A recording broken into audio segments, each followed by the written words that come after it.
There's a conception that Russia is almost impossible to invade due to its excessively cold winters. Supposedly, every time you try to invade, you don't finish the invasion by the time winter hits, and so your entire army freezes to death. And this conception is mostly deserved, although I would argue that winter normally plays a very small role in the failure of the invasion. While I agree that it's difficult to invade Russia, normally the invasion has failed by the time the winter rolls around. The Nazi invasion of the Soviet Union is pretty much the only example of an invasion where I would give most of the credit to the failure of the invasion to the winter hitting. However, in the knowledge that many people believe that Russia is completely uninvadable, I realise that the best way to get clicks on my video would be to make a video titled Every Single Successful Invasion of Russia. And arguably there's 8 or 9 of them, so let's go.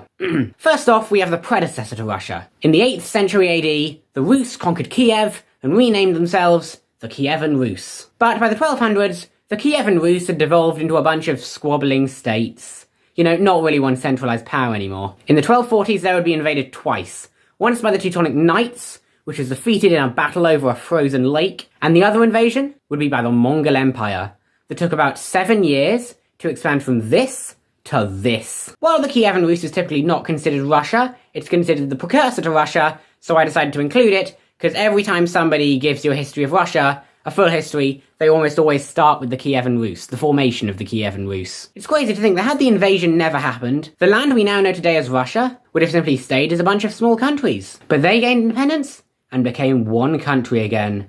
Russia existed. Also, in the 1570s, and I just made a video on this, a combined Crimean Ottoman force actually invaded north and occupied the city of Moscow. They burnt the entire thing down. Anyway, then they left. I suppose the objective of the invasion wasn't to take territory, but to just burn stuff down.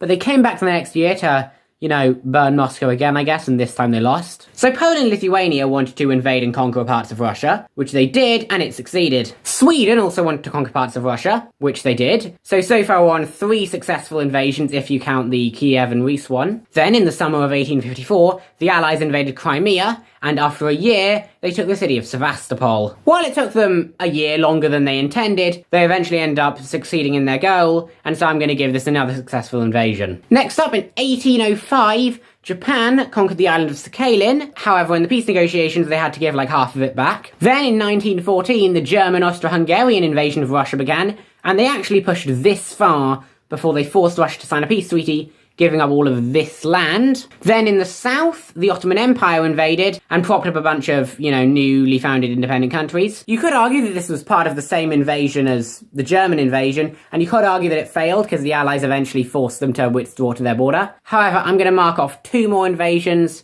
so now we're on 6, 7. Finally, Poland invaded Russia in the 20s and conquered all of this land, so that's 9.